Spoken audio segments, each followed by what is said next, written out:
1수에서 7절까지 말씀 한 절씩 교독하겠습니다.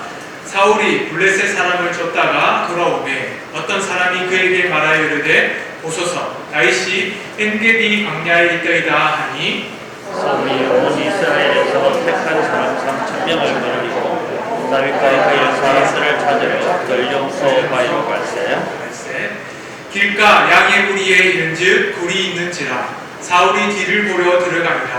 다윗과 그의 사람들이 그 굴 깊은 곳에 있더니 여호와께서 내가 너를 내 손에 주니 내 생각을 보고 그에게 하라 하시더니 이것이 그 날이니라 하니 다윗이 일어나서 사울의 포도자락을 가만히 베니라. 그리한 후에 사울의 옷자락 뱀으로 말미암아 다윗의 마음이 찔려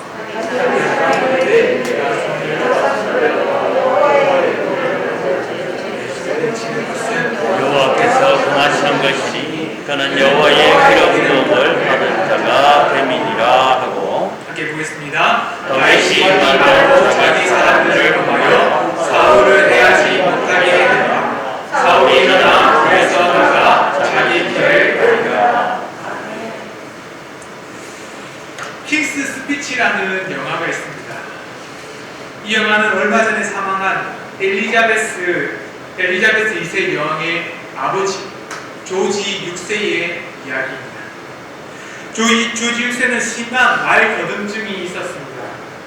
언어 치료자였던 라이오넬이라는 사람과 함께 나오는데 이 라이오넬이라는 사람을 통해서 조지 6세가 말 거듬증을 치료하고 그 왕궁의 왕으로서의 역할을 바르게 감당하는 모습을 보여줍니다. 그런데 그 가운데 라이오넬이 했던 말이 있습니다. 태어날 때부터 말을 더듬는 사람은 없다라는 말입니다. 어린 시절을 돌아보게 됩니다. 조지 6세는 어렸을 때에 유모의 학대를 받았습니다. 왼손잡이를 고치느라 모질게 혼이 나기도 했습니다. 그의 형으로부터 비교를 당해서는 그 비교를 당할 때마다 매우 수치심을 느끼기도 했습니다.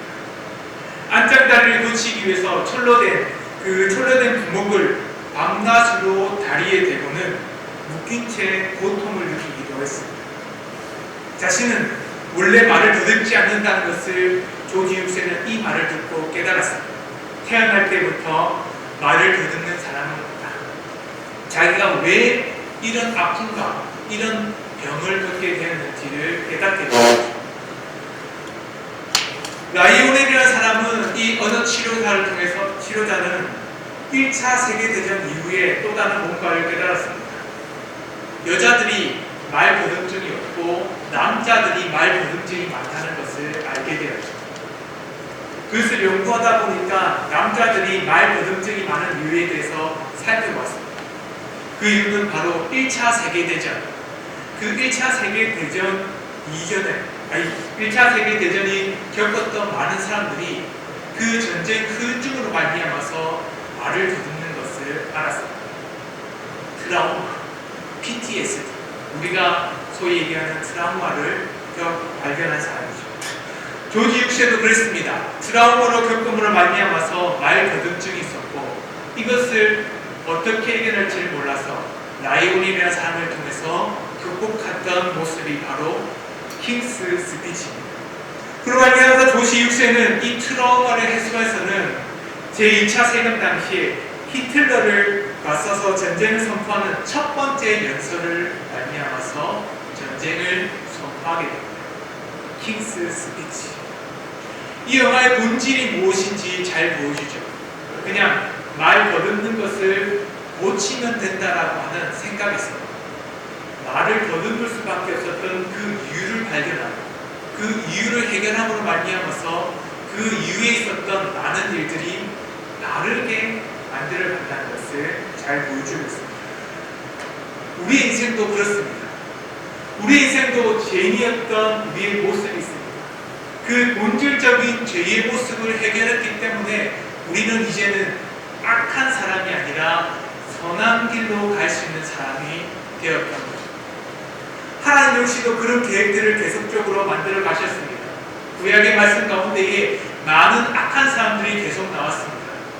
창세기 3장부터 시작해서는 아담과 하와가 지었던 첫 번째 원죄로부터 시작해서는 사람의 딸들이 나왔고, 그리고 바벨탑을 짓는 사람들이 나왔고, 그뿐만 아니라 아브라함을 대적하고 그의 민족들을 대적하는 수많은 사람들과 가나안 민족들과, 그뿐만 아니라 하나님을 대적하는 사람들도 계속 나왔습니다. 그때마다 하나님께서는 그 본질적인 싸움의 시작이 무엇인지를 보여주셨죠. 오늘 말씀에서는 사울처럼 하나님의 말씀을 거역한 왕, 그 왕으로 말미암아서 이스라엘이 점점 타락해갈 때에 그 본질적인 싸움이 무엇인지 하나님께서는 분명히 보여주고 있습니다. 하나님이 지난주 배웠던 것처럼 다윗이 골리앗을 승리하게 하심으로 말미암아서 이 승리가 사람에 있는 것이 아니라 하나님께 있다는 것을 배웠죠. 그래서 하나님 우리에게 말씀하고 싶은 것이 있었습니다. 내가 이새의 아들 다윗을 만나니 내 마음에 맞는 사람이라. 내 뜻을 다 이루리라. 다윗은 하나님의 마음에 맞는 사람이었습니다. 하나님은 매 때마다 때를 따라서 하나님의 마음을 맞는 사람, 하나님의 뜻을 이룰 사람들을 세워갔습니다. 사울이 하나님을 대적할 때 하나님이 새로운 왕을 세우심으로 말미암아서 그 본질적인 싸움이 단순히 왕권의 싸움, 누가 왕이 될 것이냐 싸움이 아니라 하나님의 뜻대로 되는 사람이 왕이 되어야 된다는 것을 우리에게 분명히 말씀해주고 있죠. 우리 시대도 같습니다. 하나님의 말씀을 거역하는데, 그뿐만 아니라 하나님의 뜻대로 살기를 싫어하는 사람들이 많아지는데, 법부터 규칙부터 사람들의 모임부터 시작해서는 그 모임의 취지가 하나님이 싫어하는 음란, 때로는 하나님이 싫어하는 폭력으로, 때로는 다른 모습으로 만들어가는 사회적인 모습들 속에서 하나님께서는 교회를 세우셔서는 하나님의 사람, 하나님의 마음에 맞는 사람들을 세워갑니다. 하나님을 경외한다는 것은 여기에 포인트가 있죠. 그래서 우리는 분명히 알아야 될 것이 두 가지가 있습니다. 첫 번째는 우리는 사람을 의지하지 않습니다. 우리는 누구를 찾고 있느냐를 물어봐야 됩니다. 여러분들은 누구를 찾고 있습니다. 사울은 하나님이 아니라 사람을 찾기 시작했습니다. 그때 하나님의 사람이었던 다윗의 모습을 통해서 사울이 얼마나 인간적이었는지를 우리는 살펴보게 됩니다. 우리 사무엘상 24장 5절에서 6절의 말씀을 같이 함께 보겠습니다. 시작. 그리한 후에 사울의 골짜기로 말미암아 다윗의 마음이 찔려 자기 사람들에게 이르되 내가 손을 들어 여호와의 기름 부음을 받은 내 주를 치는 것은 여호와께서 금하시는 것이니 그는 여호와의 기름 부음을 받은 자가 됨이라 하고. 다윗이 엔게디에 있다는 소식을 듣고 사울은 3,000명이나 되는 사람들을 거느리고 다윗을 향했습니다. 사울이 다윗을 향해 갔던 이유는 하나입니다. 이전에는 사울도 하나님을 향해서 하나님만을 바라보았던 사람입니다. 하나님이 영이 임했을 때에 그 대적했던 블레셋을 치고 하나님의 영으로 말미암아서 하나님의 뜻을 이루는 사람이었지만 사람들의 소리가 들리기 시작했습니다. 사울이 죽인 자는 천천히요, 다윗은 만만이다. 천천히라는 말은 그만큼 많았다는 뜻이죠. 만만이라는 말도 더 많았다는 뜻입니다.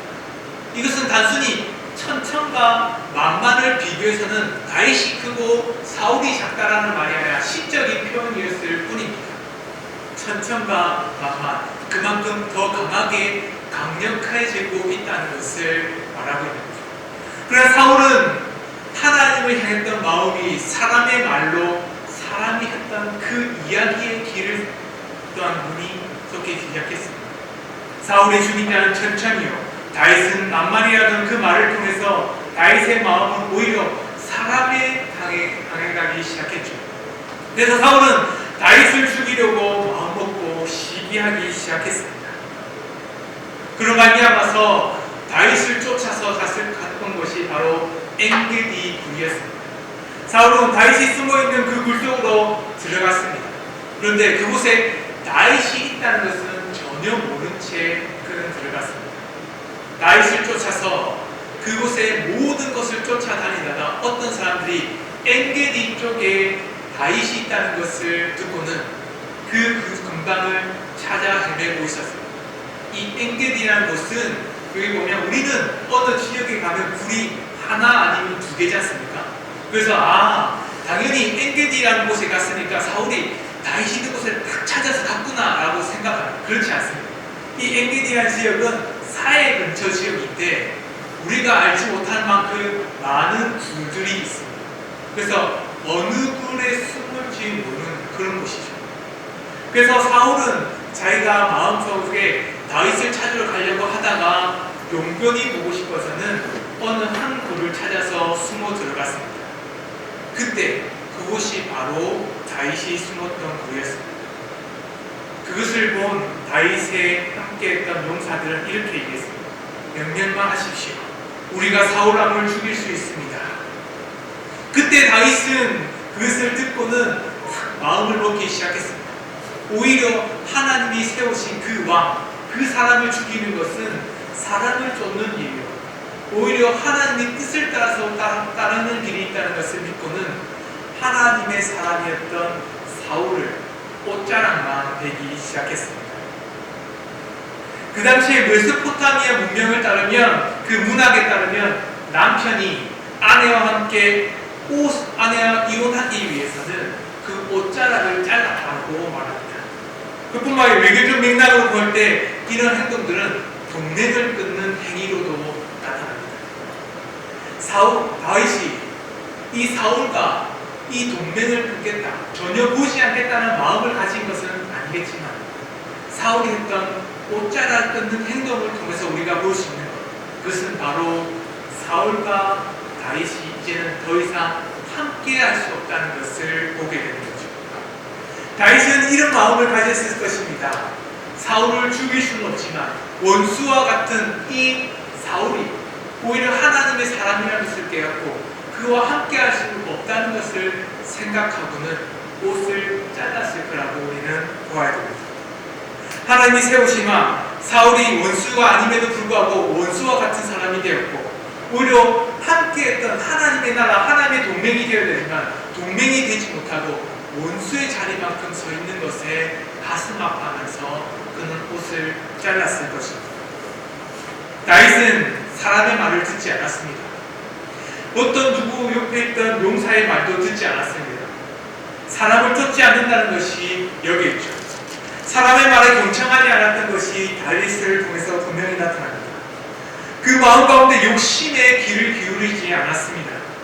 사울은 자기 중심적으로 자기 안에 있었던 욕심에 초점을 맞췄습니다.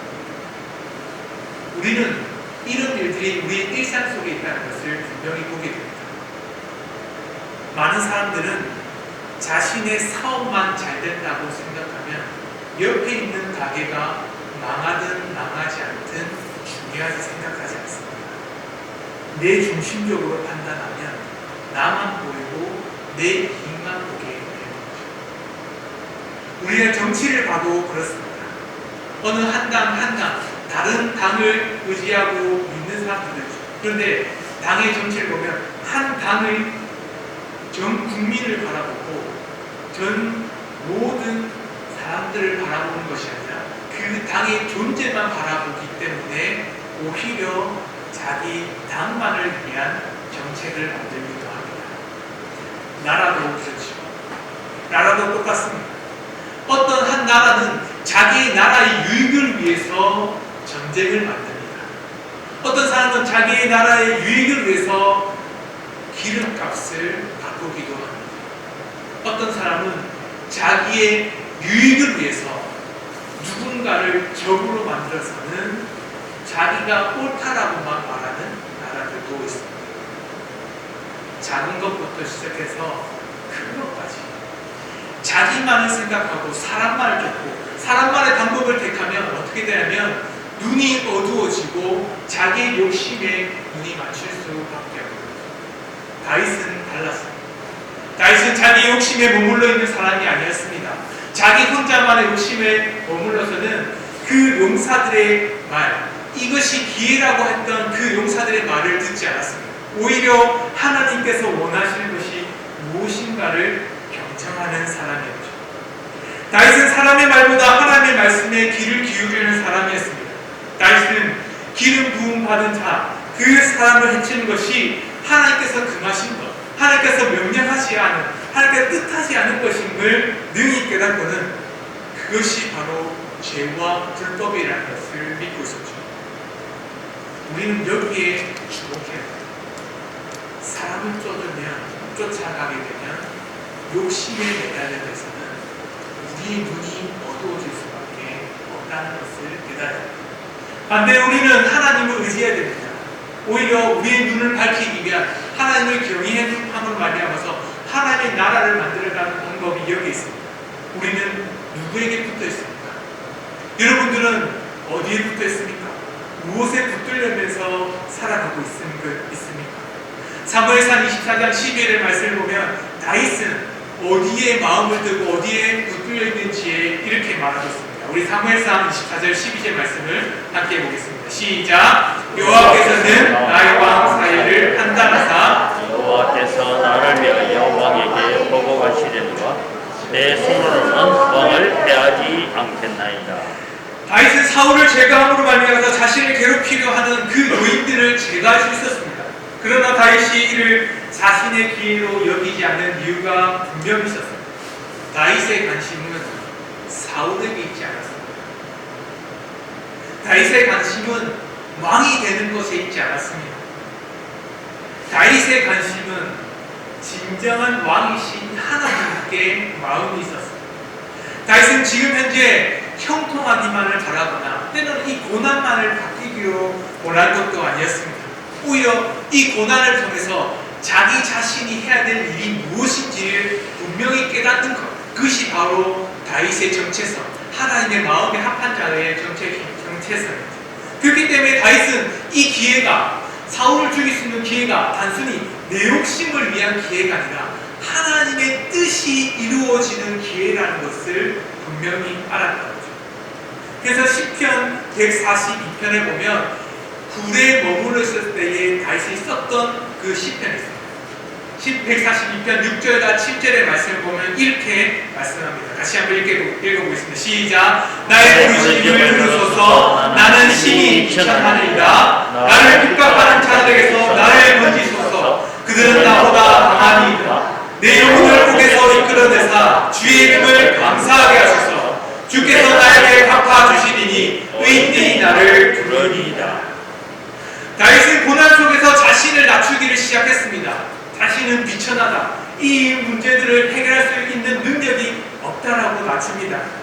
하나님의 손길, 하나님의 구원이 비춰지기만을 소망합니다. 다윗은 욕심대로 할 수 있는 순간에도 하나님을 두려워하기 시작했습니다. 왜냐하면 하나님의 성품, 하나님의 뜻이 이곳에 있다는 것을 알았기 때문이죠. 우리는 때로는 기도합니다. 기도하면서 이렇게 하죠. 내 마음대로 되기를 소망하면서 기도하죠. 그런데 이것을 조금씩 보장합니다. 하나님, 이 고난의 때가 빨리 지나가기를 소망합니다. 하나님, 이 고난이 하나님께서 주셨습니까? 사단이 주신 건 아닐까요? 사단으로 말미암아서 내가 유혹받는 건 아닐까요? 그러니 하나님, 이 때가 빨리 지나서 하나님께서 주셨던 그 복이 넘치는 때가 되기만을 소망합니다라고 기도합니다. 그러면 다윗의 기도가 또 바뀌어야 되죠. 하나님, 이것은 사울이 잘못한 거잖아요. 그러니 빨리 사울이 넘어지게 해주시고 내가 빨리 왕이 되게 해주세요 라는 기도로 바뀌어야 되죠. 그러나 다윗은 기도가 달랐습니다. 다윗의 기도는 달랐습니다. 다윗은 욕심대로 할 수 있는 순간에도 하나님을 두려워하면서 이 때가, 이 고난의 때가 단순히 자기 욕심으로 다시의 힘을 세우는 때가 아니라 오히려 하나님의 뜻이 이루어지는 때라는 것을 분명히 알고 있었죠. 그렇기 때문에 자신은 비천하다면서 낮추었습니다. 잠언 3장 34절에 보면 이렇게 말씀합니다. 진실로 그는 거만한 자를 비웃으시며 겸손한 자에게 은혜를 베푸시나니. 아멘. 하늘의 뜻이 여기 있다는 것을 다윗은 알았습니다. 베드로전서 5장 5절에도 베드로 역시도 우리에게 이렇게 말씀합니다. 같이 함께 읽겠습니다. 시작! 젊은 자들아 이와 같이 장로들에게 순종하고 다 서로 겸손으로 허리를 굽니라. 하나님은 교만한 자를 대적하시되 겸손한 자들에게는 은혜를 주시느니라. 젊은 사람들아, 젊음을 가진 힘을 가지고 능력 있는 자들아, 높아지려고 하는 자들아, 낮아지라고 말합니다. 겸손해지라고 말합니다. 그것이 바로 하나님의 뜻이 있다고 말합니다. 우리의 기도가 여기에 있어야 됩니다. 다윗은 하나님에게뿐만 아니라 사울에게도 자기 자신을 낮추기 시작했습니다. 자기 자신을 낮춰서는 겸손하게 말하는 거죠. 스스로를 향해서 이렇게 말합니다. 내가 누구이기에, 내가 어떤 사람이기에 당신 앞에 서겠습니까? 나는 죽은 개와 같고 그 죽은 개에 붙은 벼룩과 같습니다. 라고 말하는 거죠. 오히려 하나님 앞에서만 겸손한 것이 아니라 사람 앞에서도 겸손함으로 말미암아서 하나님의 성품을 닮아가고 하나님의 뜻이 진짜 현실로 이루어지고 있다는 것을 다윗은 분명히 보여주고 있습니다. 우리는 여기에 본질이 있다는 것을 깨달아야 합니다. 우리의 문제를 두고 기도하고 하나님께 주셨던 은혜를 받기 원한다면 단순히 이 문제가 눈앞에서 해결되는 것으로 끝나는 그것은 1차적인 기도죠. 하나님께서 원하시고 바라시는 기도는 더 본질적으로 들어가기를 소망하는 거죠. 하나님께서 뜻하신 일이 이루어집니다. 그렇기 때문에 다윗은 이렇게 말합니다. 그런즉 여호와께서 재판장이 되어 나와 왕 사이에 심판하사 나의 사정을 살펴 억울함을 풀어주시고 나를 왕의 손에서 건지시기를 원하나이다. 다윗의 고백 가운데 가장 큰 주목할 점은 주어입니다. 여호와께서 12절부터 시작해서 15절까지 계속적으로 다윗이 반복하는 말은 여호와께서 지금 뜻을 행하시기를 원합니다 라고 고백합니다. 우리는 분명한 본질을 깨달아야 합니다. 그것은 바로 그 문제와 어려움들을 해결할 때 내 힘과 능력이 아니라 하나님의 뜻이 이루어지기를 소망하는 사람이 되어야 한다는 것을 알아야 합니다. 그래서 로마서 12장 19절에서 21절은 우리에게 그 고난의 시대 가운데, 어려운 시대 가운데, 로마의 핍박과 어려움 속에서 살아가고 있는 그 현실 속에서 하나님의 뜻을 따라서 살아가는 사람들의 모습이 무엇인지, 그 본질의 모습이 어떻게 바뀌어야 되는지 이렇게 말하고 있습니다. 같이 함께 보겠습니다. 시작! 내 사랑하는 자들아, 너희가 친히 원수를 갚지 말고 하나님의 진노하심에 맡기라. 기록되었으되 원수 갚는 것이 내게 있으니 내가 갚으리라고 주께서 말씀하시니라. 내 원수가 들거든 목이고 목마르거든 마시게 하라. 그리하므로 내가 숯불을 그 머리에 쌓아 놓으리라. 악에게 지지 말고 선으로 악을 이기리라. 우리의 현실을 바라보면 로마의 시대만큼 고난의 시대처럼 보입니다. 지금 눈앞에 있는 황제는 없지만 돈을 가지고 황제처럼 누리고 있는 사람들도 있습니다. 그 돈에 무릎 꿇으라고 말하는 사람들도 있습니다. 때로는 불법과 때로는 편법으로 우리에게 자기 편이 되라고 하는 사람들도 많이 있습니다. 때로는 하나님의 대적과 같은 그 애를 무너뜨리려고 하는 그 수많은 사람들도 있다는 것을 압니다. 그런 사람들을 향해서 우리에게 이렇게 말합니다. 원수를 갚지 말고 하나님의 진노하심에 맡기라. 우리가 알아야 될 참된 본질은 이렇습니다. 하나님께서는 악한 세대가 일어날 때마다 하나님의 뜻하신 선한 사람, 하나님께서 내 마음 세우시고 하나님의 마음을 알고 하나님의 뜻하신 하나님의 사람을 세워갑니다. 하나님의 진노 가운데 있었던 그 세계, 하나님이 대적하는 사람들이 많이 세워지면 세워질수록 하나님의 말씀이 번성하고 하나님의 말씀이 그 근본으로 말미암아서 교회가 변혁되도록 만드는 것이 바로 하나님의 뜻입니다. 우리는 하나님의 본질을 조금 더 깨달아야 됩니다. 태어날 때부터 말 없는 아이는 없다라고 라이오닉이라는 사람이 말했습니다. 우리는 이것을 조금 더 바꿔서 얘기해 봅시다. 새롭게 거듭날 때부터 악을 행하는 성도, 악을 행하는 사람들은 없습니다. 그 말은 무엇일까요? 바로 우리는 이 시대를 위해서 태어났다는 거예요. 이 세상은 점점 악해져 가고 점점 하나님을 대적해 가고 하나님의 말씀대로 살아가지 않으려고 하는 사람들이 많아지는 그때에 하나님께서는 우리를 향해서 새로운 사람, 새 시대, 새 사람으로 부르셨습니다. 새롭게 창조하기 위해서 우리를 이제는 죄인이 아니라 하나님의 사람으로 다시 거듭나게 하는 거죠. 그리고 말미암아서 우리를 통해서 등불에 이르게 하시고 우리를 통해서 하나님의 말씀, 하나님의 뜻이 이루어지게 만드시고 계획하시고 이루어가고 있습니다. 세상은 점점 어두워가게 가고 있지만 세상에 등불이 있다는 것을 우리에게 분명히 보여주는 거죠. 세상은 점점 어두워져 가고 있습니다. 그때 하나님께서는 이 세상 가운데 참된 빛이 있다는 것을 세상에 보여주려고 하십니다. 세상이 점점 어두워지고 악해지면 악해질수록 그 작은 빛이 더 크게 비춰지는 것이 세상의 원리 본질입니다. 사울이 점점 그 악함이 드러나면 드러날수록 다윗이 얼마나 하나님의 사람이었다는 것이 그 근본의 본질이 어땠는지를 우리에게 분명히 보여주고 있습니다. 우리는 본질적인 싸움을 하고 있는 때입니다.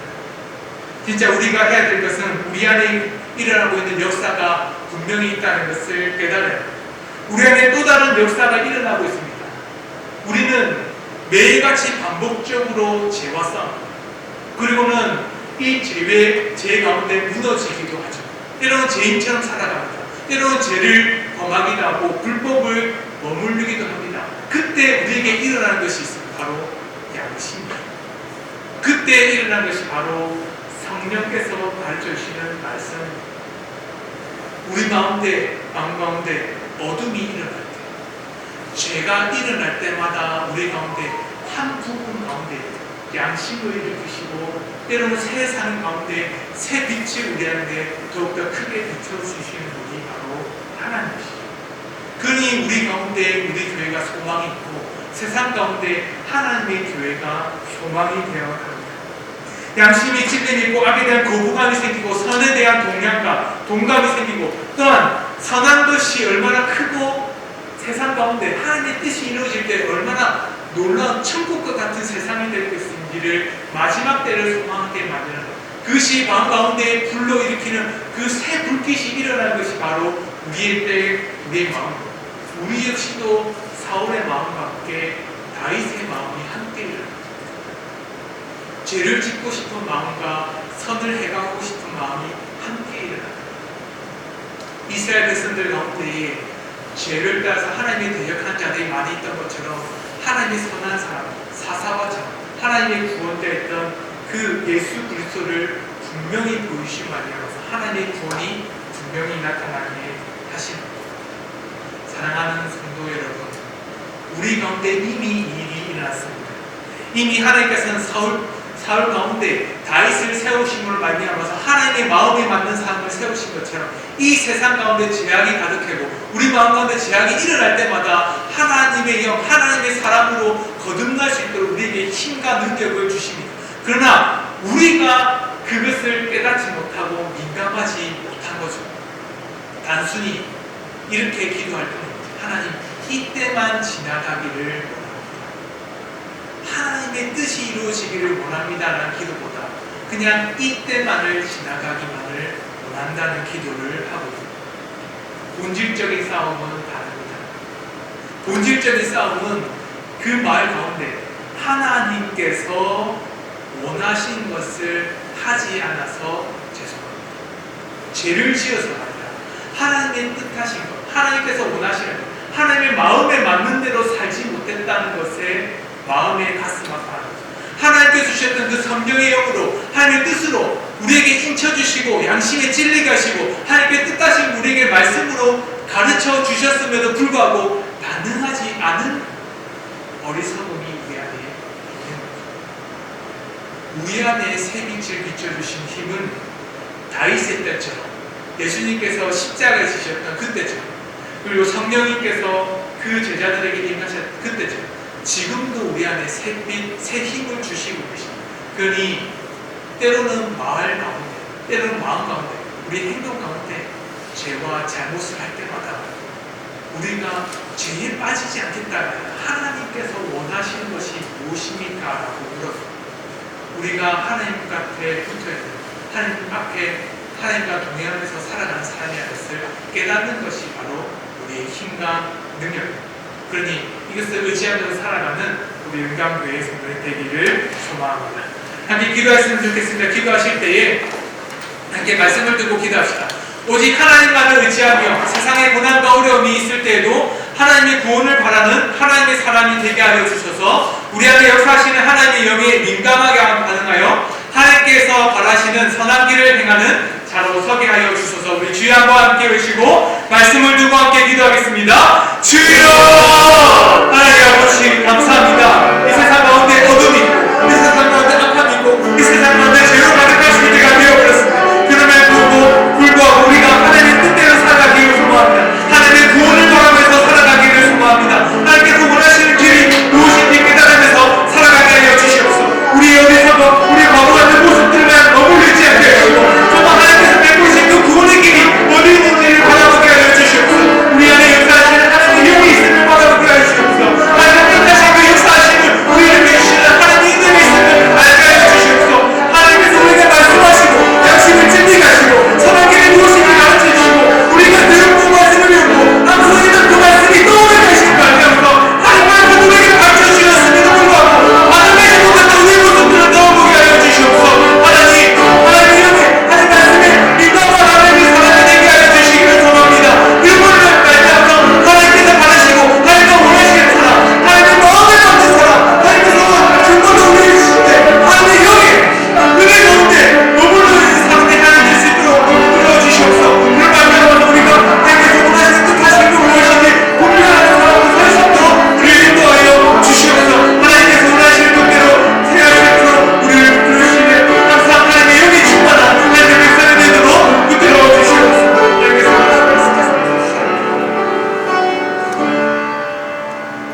그렇지. 우리 은강교회에 대해서 함께 가신 기도 제목을 읽고 함께 기도하겠습니다. 모이기를 힘쓰고 흩어지면 전도하자. 2023년 교제가 생활로 실천하게 하소서. 111 운동에 순종하여 생활의 습관이 되고 열매를 내려가게 하소서. 한 성도가 한 영을 전도하기, 모든 성도가 성경 읽도 묵상하기, 하루에 1분 이상 기도하기, 구역장과 경찰에게 성령의 능력을 덧입혀 주셔서 기쁨으로 사역을 감당하게 하시고 구역 모임이 활발하게 이루어지게 하소서. 우리 주의 한국의